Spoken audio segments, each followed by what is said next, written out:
quem que já viu o Tropa de Elite? Viu?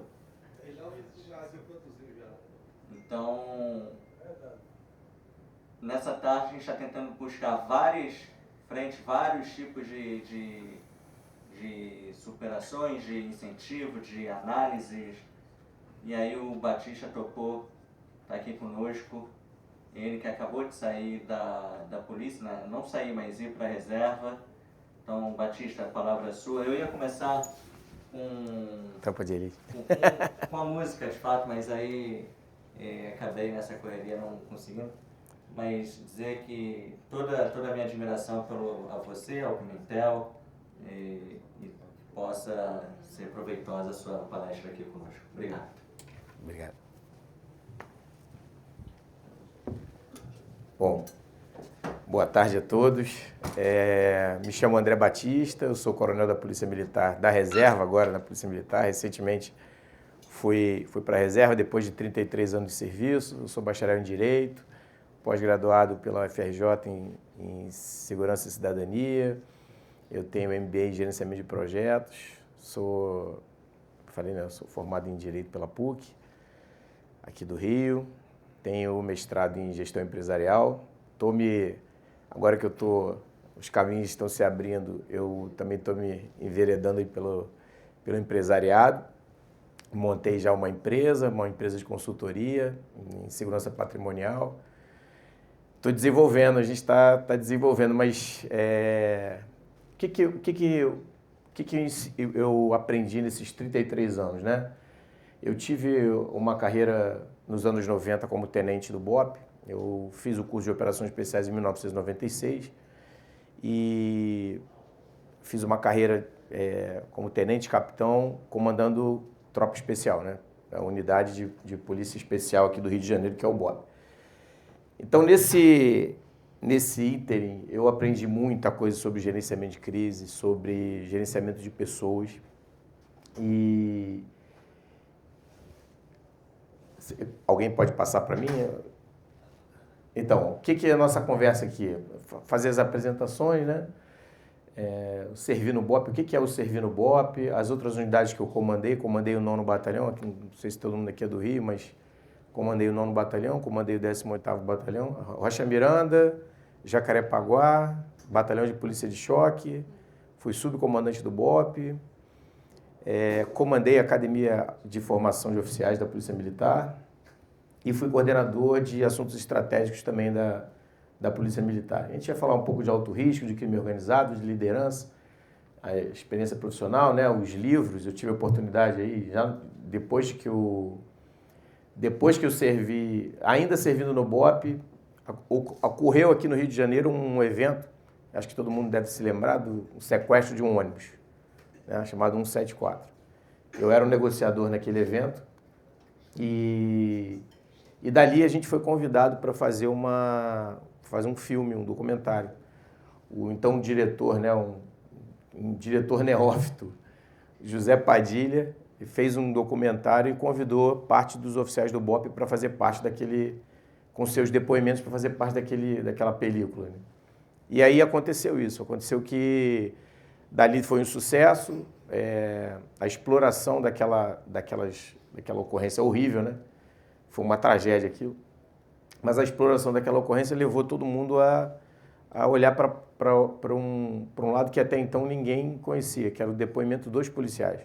Existiam vários filmes dando depoimento de criminosos, mas de policiais a gente não tinha essa noção. E o que veio, já estava fazendo faculdade, eu senti muita vontade de escrever. E aí veio a ideia de fazer um livro. Quando a gente depois do ônibus 174, a gente fez um livro chamado Elite da Tropa. A gente já tem publicado Elite da Tropa 1, Elite da Tropa 2, em conjunto com o meu amigo Rodrigo Pimentel e do Luiz Eduardo Soares, que é um antropólogo. O Pimentel é um camarada que todo mundo conhece, foi meu veterano, foi meu instrutor também na academia, é meu amigo, a gente participa de vez em quando de podcast junto, é interessante. Mas como eu falei, essa é a nossa conversa. Pode passar, por favor. E aí o sucesso do filme, dos livros, ele inspira as pessoas, né? As pessoas vão querendo dar seus depoimentos. Até então, ninguém conhecia esse lado da polícia, né? Ninguém escrevia sobre polícia.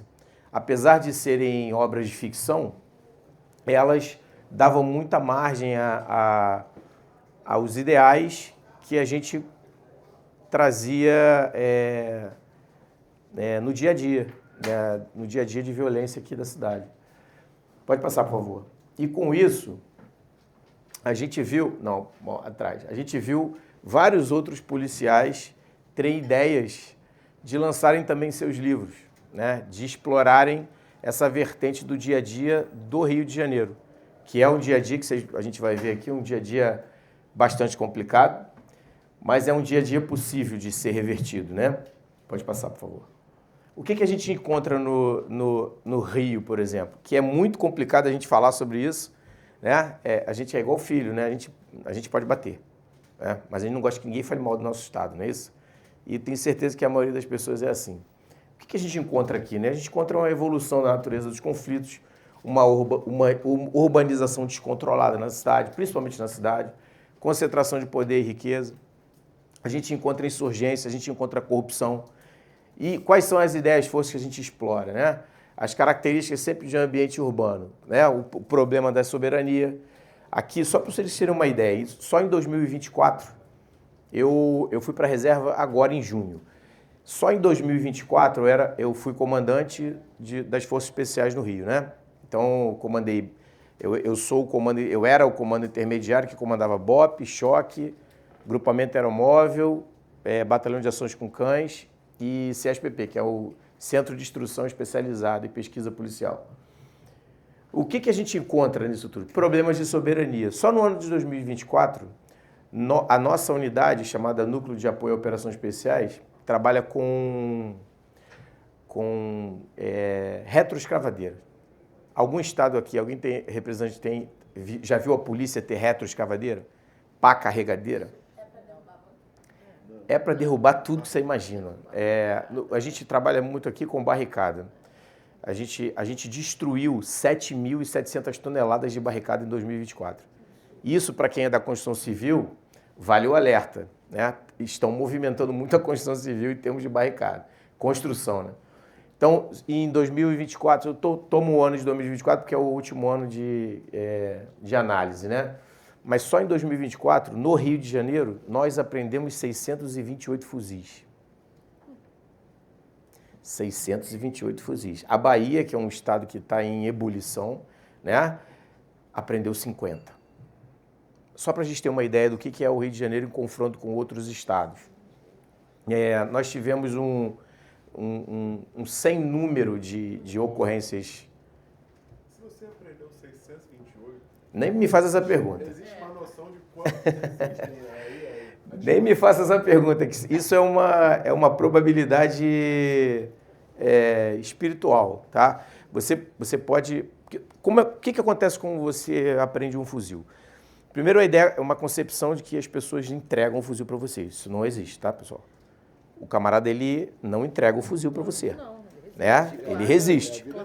Ele resiste. Então, assim, nenhuma dessas armas, foram 628 fuzis, foram 2.552 pistolas. Não, minto, desculpa. 2.552 revólveres, 14.000 pistolas. Isso para falar o básico, que é um exército. É possível armar um exército com um armamento apreendido, digamos assim, né? E é o que se pensa. Os embates no dia a dia são insurgências, que a gente chama de insurgência. Boa pergunta. A gente pode falar disso no final, pode ser? Pode fazer a pergunta no final? Que aí a gente vai falar sobre matriz de responsabilidade. A gente tem 27 polícias militares, 27 polícias civis, mas temos a Polícia Federal, a Rodoviária Federal e tem as Forças Armadas. Todas essas, cada uma desses órgãos, né, tem a sua atribuição constitucional. E na fronteira, por onde vêm essas armas, né, 98% dessas armas vêm do mercado americano, tá? Só para não produz aqui no Brasil essas armas, não é produzido. Então, a matriz de responsabilidade ali embaixo, também, que a gente fala de matriz nacional, é a responsabilização de cada ente pela sua missão. Então, quando chegou a arma aqui, aí a atribuição passa a ser da Polícia Militar, entende? Mas na origem, a atribuição não é nossa. Não é nossa do combate às armas, né? O tráfico de armas. Então, a gente tem problemas de guerra por território. Só no Rio de Janeiro, em 2024, foram 438 embates entre quadrilhas. Nós temos 1.577 favelas, 438 embates entre quadrilhas de marginais, buscando territórios, né? Lembra, muita gente fala da UPP, né, que a UPP ela socializou, isso é uma tremenda bobagem. Não socializou nada. A verdade é que o que não tinha dono passa a ter dono. É igual no campo político. O palestrante anterior deixou claro isso aqui. Não tem um lugar em aberto. Não existe na cidade, no estado, um lugar em que o político não vá. Não tem a sua ascensão, seu domínio político. Então, o que acontecia é que onde não tinha nada, passou a ter dono, entendeu? E isso é uma expansão, é uma espécie de expansão, né? Então a gente tem a profunda evolução do nivelamento de poder com as armas, né? Com o quê? Com a lavagem de dinheiro. Quem não está acompanhando as questões do lavagem de dinheiro lá do PCC. O PCC e o Comando Vermelho estão em todos os estados. E o brasileiro acha que ainda, né, não chegou aqui. Né? Nós já viramos entrepostos, somos o segundo maior consumidor de cocaína do planeta. As armas circulam por aqui livremente. Então já passou da hora da gente fazer algo pelo Brasil, não é? Mas não é, a questão não é mais setorial ou estadual, ela virou uma questão nacional. Então existem paradoxos organizacionais persistentes que fogem à nossa racionalidade. Imaginem, a Polícia Militar do Rio de Janeiro possui 57 veículos blindados de transporte de tropa. Nenhuma outra polícia no mundo, talvez só Israel, possua um número tão exacerbado de veículos blindados. As nossas viaturas para o policiamento ostensivo estão sendo entregues agora, mais 700, são semi-blindadas. O vidro da frente é blindado, o cockpit do policial é blindado. Onde no mundo você precisa de um veículo blindado para fazer policiamento ostensivo, fardado? Isso é uma questão que infere diretamente no meio empresarial. Pode passar, por favor. E esse aqui é o meu mundo, né? É onde eu vivi. Os 33 anos de carreira, eu vivi assim, entre a cruz e a espada, né? Com a imprensa sempre martelando, né? Dando conta do que é, do que pode, o que não pode. Isso era, e aprendendo fuzil, aprendendo armas, e sempre na mira de grupos questionando a necessidade de tanta violência, né? Tanta violência. Pode passar, por favor. E aí, nesse cenário, parafraseando aí o filme, né? Ou você se corrompe, ou você se omite ou vai para a guerra. Nós decidimos ir para a guerra. E as pessoas não entendem muito bem isso, né? Por quê? Justamente o que o palestrante anterior aqui falou muito bem. A gente não tem uma identidade formada ainda, né? A gente parece não saber o que quer. E o que eu não quero, eu tenho certeza. Para isso, a gente criou esse tripé da incompetência que a gente chama, que é o tripé da incompetência. Né? O que é o tripé da incompetência? É de onde a gente deve se afastar, sempre. É daquele cara que sempre a resposta é sempre essa, não é comigo. Eu não sabia ou me esqueci. Esse é sempre o tripé. Né? O incompetente está sempre nesse tripé. Nunca é com ele. Aí eu estou falando de governantes, estou falando de políticos, estou falando de policiais, estou falando de todos. Né? Esse é o tripé da incompetência. Passa para mim, por favor. Mas quem é o Caveira? Né? O Caveira ele é reconhecido pela sua capacidade de vencer obstáculos, desafios. Ele representa a organização onde ele estiver. Não importa se ele é soldado, não importa se ele é coronel, ele representa a instituição. Né? Ele influencia os demais membros do time, independentemente da sua posição hierárquica. Sempre. Né? É do porteiro lá embaixo que nos recebe até o presidente aqui da associação. Essas pessoas têm que te representar. E elas emanam o quê? O espírito de corpo. Integra seus interesses aos objetivos do time para quê? Para o cumprimento da missão. É sempre a missão. Ou você é um missionário ou você é um passageiro. Né? Político fala muito isso, né? Político fala isso, né? Se você não está sentado à mesa, você é o prato principal. Isso é fato. Por favor, mudei. O comando é meu, a responsabilidade é minha. O Caveira, ele responde pelos seus atos e demais componentes do time. Por quê? O time é tudo. Para nós, o time é mais importante. Não importa você, importa o time. Valor intrínseco do exemplo. A ordem convence, mas só o exemplo arrasta. É isso? Compartilha o mérito do sucesso e incorpora o demérito do insucesso. Olha o ônibus 174 aí. Derrota. Falha. Nós hesitamos. E em operações especiais, quando você hesita, o que acontece? Morte. De fato, nós não podemos errar. E desde o ano 2000, o Batalhão de Operações Policiais Especiais não perde nenhum refém. Embora tenha havido 128 ocorrências dessa natureza, com 386 reféns libertados e um sem número de elementos presos e 5 neutralizados. Por favor, pode passar.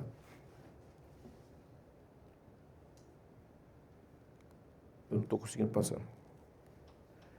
Bom, o líder de uma tropa de elite, quais são os valores? Né? Caráter, lealdade, respeito, dignidade. Esses são os valores cultuados, né? São como se fossem os nossos core values. Né? E ele é sempre o quê? Um gerente de crise. Sempre é um gerente de crise. A gente tem conversado muito sobre crises no Brasil. Né? E elas se sucedem o tempo inteiro. Você é um gerente de crise. Você tem que estar sempre apaziguando alguma situação. Pode passar, por favor. Treinamento e confiança. O objetivo do treinamento é levar o combatente o quê? Ao sentimento de pertencimento do grupo. Quando você se sente pertencendo a alguma coisa, algum grupo, você se valoriza mais. Treinar gera confiança e responsabilidade. Lembra aquela história da granada? Quando você coloca a granada na mão do seu companheiro, o que você espera quando você coloca a granada na mão do companheiro? É que ele não durma, não é isso? Não é isso? Mas para quem você daria essa granada? Você daria para o seu companheiro de trabalho? Ele não vai dormir? E dormir é bem uma analogia, né? Porque senão você vai se explodir. O indivíduo perde a lealdade, perde a sua identidade para poder renascer no grupo. Quanto mais difícil for o ingresso do indivíduo naquele grupo, mais valor ele vai dar. Isso é fundamental nas tropas de elite. Pode passar, por favor. Isso aí era um vídeo para passar, né? Aquele vídeo do filme, mas não vai passar, porque a gente não colocou. Pode passar. É aquele vídeo do Tropa de Elite da Granada mesmo. Eu ia fazer essa brincadeira. Valores fundamentais dirigem a conduta dos integrantes das tropas de elite. Honestidade e caráter estão entre os valores mais importantes. É inadmissível desvios de conduta. E esse final aqui é muito importante. Não minta, engane ou ludibrie seu cliente. Por quê? É fatal para a sua reputação e é insuperável para qualquer marca. Depois que você faz você hesita ou erra, o que vem atrás é a sua marca, né? Por isso a importância e o cuidado que a gente deve ter com a marca. Pode passar. E esse aqui eu trago o perfil do profissional padrão, né? O psiquiatra Abraham Maslow, né? A pirâmide da hierarquia das necessidades, que diz o seguinte, é muito simples, né? Se você tem na base da sua pirâmide as condições fisiológicas atendidas, você começa a pensar em segurança e assim sucessivamente, né? Você pensa nas causas sociais, na autoestima e autorrealização.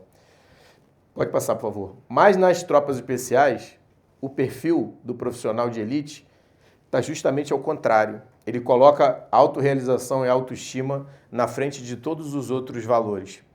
Né? E isso é uma fórmula de sucesso. A questão fisiológica, a questão da segurança passa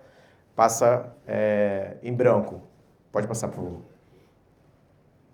Princípio das operações especiais, William McRaven é um almirante norte-americano, foi inclusive candidato a vice-presidente, mas ele teve um escândalo e acabou não integrando a chapa. Mas o que diz isso? Diz o seguinte, que na execução você tem que ter simplicidade, na preparação, segurança e repetição, e no planejamento você tem que ter surpresa, rapidez e determinação. É isso. Isso aqui é como você consegue determinar uma abordagem ao seu cliente, né? ao seu trabalho. Pode passar, por favor. Acabou? Pode passar? Então, pessoal, eu fui chamado para uma palestra muito rápida. Então, qual é o objetivo dessa apresentação? Era passar para jovens empresários que a gente tem jeito.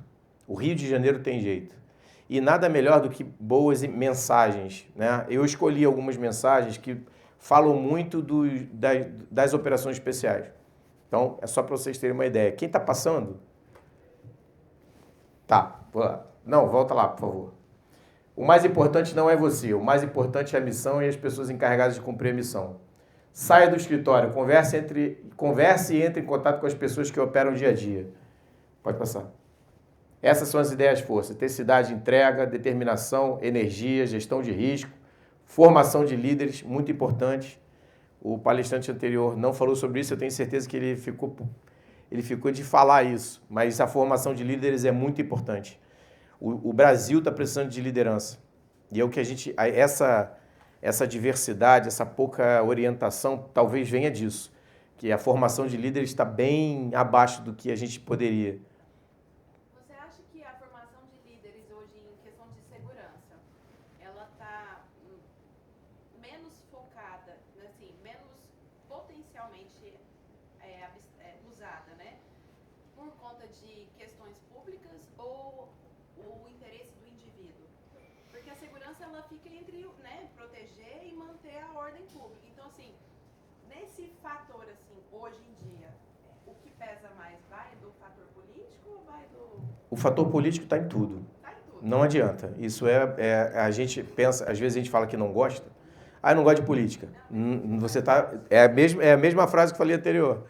Se você não está sentado à mesa, você é o prato principal, pode ter certeza. Então, por que a formação de líderes, no caso da polícia, é tão difícil? Porque você passa 30 anos, 35 anos, olhando para o serviço público, atendendo aos regulamentos e aos desígnios de uma corporação. Você não pode, no meio, você pode até fazer isso, você pode sair da corporação e se meter no meio político, o que não é muito normal, tá? O normal é você progredir na carreira e ir até o final, e aí sim você pode pensar em usar parte do seu conhecimento para se dedicar a... Gestão, mas assim, Exatamente. a pessoa, entre esse meio de estado, assim, a gente fica... A segurança ainda não, ela não consegue tomar um lado, né? Igual a política. Não tem como. Não tem como. E pessoalmente, posso falar, é pessoal, tá? Isso aqui eu não vejo com bons olhos quando o camarada se mete antes de sair, né? Em qualquer posto, qualquer um. Ele tem que cumprir a missão dele, ele vai até o final, aí depois ele pode pensar em... É o que eu penso, né? E isso faz parte da preparação. A gente pensa que não, mas o dia a dia de uma corporação, como a polícia, tem 42 mil homens e mulheres. 8% de mulher e 92% de homem. É uma corporação gigante, dá conta de um estado inteiro. Existem outras polícias até maiores que a nossa. São Paulo tem 120 mil policiais. Então, assim, tem outras corporações maiores que a gente. Mas, assim, os líderes vão se... Mas há essa necessidade pela ordem militar ali, uma questão mais... Sim. Unilateral. Exatamente. Um propósito. Servir mesmo, é servir. O serviço público é servir mesmo. Pode passar, por favor. Descubra o centro de gravidade da sua organização, aquele elemento ou elementos que dão força necessária para realizar o esforço principal. Você tem que preparar a si mesmo e a sua equipe para o sucesso da missão. Sempre. Sempre estudar, sempre. Esse policial que não estuda acaba ficando para trás, né? Pode passar. As pessoas têm que saber qual é a sua prioridade. Não faça as pessoas adivinharem o que é importante. É muito, muito importante. Insista no que o seu coração manda. Não desista do êxito. Hesitação não combina com sucesso. É o que a gente viu na questão do ônibus 174. Hesitamos, erramos, morte. Morte e o pior de todos, a reputação de uma tropa especial, ela coloca em xeque absolutamente todo o governo. É impressionante. Quando uma ocorrência dessa natureza acontece, o governo treme. Governos caem por causa disso. Então, não dá para errar. Não dá para hesitar, entendeu? Posso? Deixa eu terminar, depois você faz a pergunta. Beleza? Pode passar. Aproveite cada oportunidade para articular claramente o que é esforço principal e prover os recursos para assegurar o atingimento dos seus objetivos. Cuidem de suas famílias. Problema em casa tem efeitos deletérios, principalmente no serviço público. Aí você vê o camarada que serve com problema, é a pior coisa do mundo. Pode passar.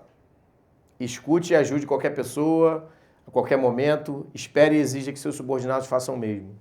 Seja transparente no seu estilo de liderar e tomar decisões. Diagnóstico, planejamento, meritocracia e conhecimento. Né? Invista em você. Pode passar. Seja tática e tecnicamente proficiente em tudo que você fizer. Os anônimos é que suportam o processo. Pode passar. Viu? Os anônimos? Servidores. Né? Lembre-se que liderar é a capacidade de influenciar pessoas. Você desempenha um papel no cenário de competição. Ouse mais, saia do óbvio, junte-se a pessoas que agregam, fuja dos idiotas e dos pessimistas.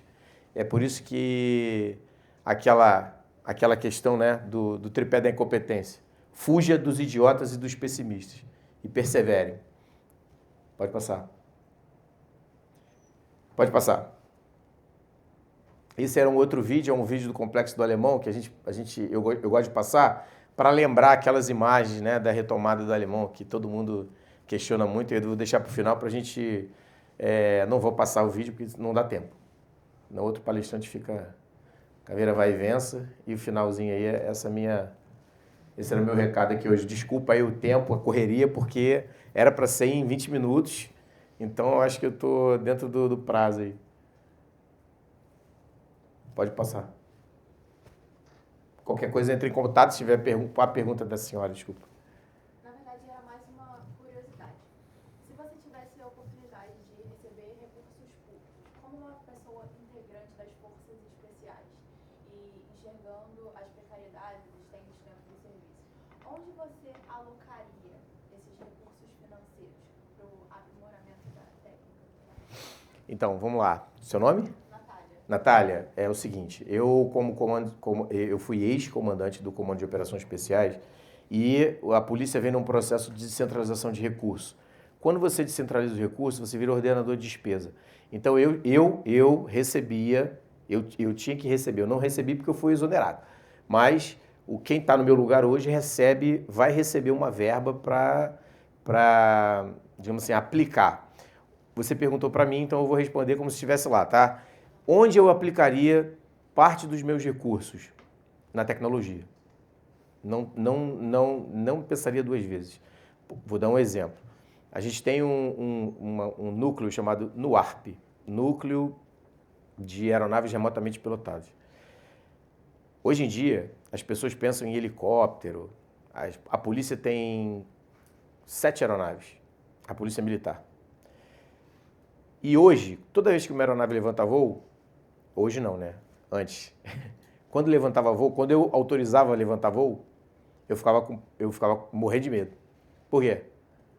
Porque o bandido hoje já opera drone. Qualquer um pode ir na loja e comprar um drone. Se você tiver um pouco de engenhosidade e for um pouco maligno, você consegue derrubar uma aeronave de 5 milhões de reais. Então eu aplicaria 50% do meu recurso em comunicação, tecnologia, porque é isso que vai resolver o problema da ostensividade na cidade. Tenho certeza disso. Lembrando que nós somos empresários e empreendedores a nível nacional, como que, por exemplo, a gente sabe que tem que ter a segurança privada, mas a gente tem que ter uma comunicação com a segurança pública, assim. Sim. Quais são as melhores abordagens para a gente começar a juntar? Porque eu acho que fica muito nisso, assim, o cara tá pagando o cara para proteger e o cara tá recebendo público. E aí a gente acha, é uma segmentação de força. Eu acho que juntar tudo isso e criar uma força-tarefa de inteligência, no caso, é muito importante. Assim, como é que funciona hoje para vocês? Desse Então, lado de cá para receber a gente, falando assim, olha, a gente... Em alguns lugares do Brasil, essa comunicação já está avançando, né? Avançando e muito. No Sul isso avança muito rápido. Aqui, já no Rio de Janeiro, já existem empresas que usam as câmeras da cidade e as câmeras particulares para oferecer para a polícia. Essa integração já existe, ela é tímida ainda, poderia ser muito maior. Em outros estados, sim. É porque não é fácil. Mas assim, a gente não consegue abrir uma... É porque o interesse privado, ele tem lá né, e linkar o interesse privado com o público é complicado ainda. Por quê? Por causa do que o palestrante falou aqui antes. É do meio político. Você tem que negociar o tempo inteiro, porque aquilo ali provavelmente vem de algum político que está manejando aquela área, está levando segurança para aquela área. E aí o público não pode simplesmente abraçar porque é de um político, entendeu? Então, o interesse público tem que ser visto como um todo. Né? Por isso que as empresas, aos poucos, estão começando a agregar as informações particulares delas ao serviço público. Isso está dando muito certo. O segredo é a troca de informações. O segredo é a troca. Você cuida do seu, mas a gente tem que se falar, exatamente isso. E se não se falar, o criminoso cada vez mais vai galgando os... Tá. Mais alguma pergunta? Como é que você tem visto a evolução do combate ao crime organizado? Se você acha que o Brasil tem tido algum grande ganho nessa perspectiva? Em termos nacionais? O que a gente tem que fazer? Qual o grande dever de casa que a gente tem que fazer? Tem que perseguir o dinheiro. A gente tem que perseguir o dinheiro, reduzir a criminalidade, reduzir principalmente o assalto, a mão armada, reduzir a quantidade de armas em circulação. A gente tem que reduzir o número de veículos roubados. Para isso acontecer, a gente tem que estar muito atento, as forças têm que estar muito unidas, né? As operações de interagências têm que funcionar. Não é cada um cuidar do seu, é todo mundo cuidando de tudo ao mesmo tempo. Muito. Ela é descoberta de um jeito, ela exatamente. Hoje a gente estava falando de uma palestra mais cedo sobre usar as bitcoins ali, as fintechs para lavar dinheiro e tudo mais. Então, assim, não tem mais o roubo de carro, a bandidagem normal, assim. A gente está falando de uma escala... Sim, nacional. É uma inteligência. Exatamente.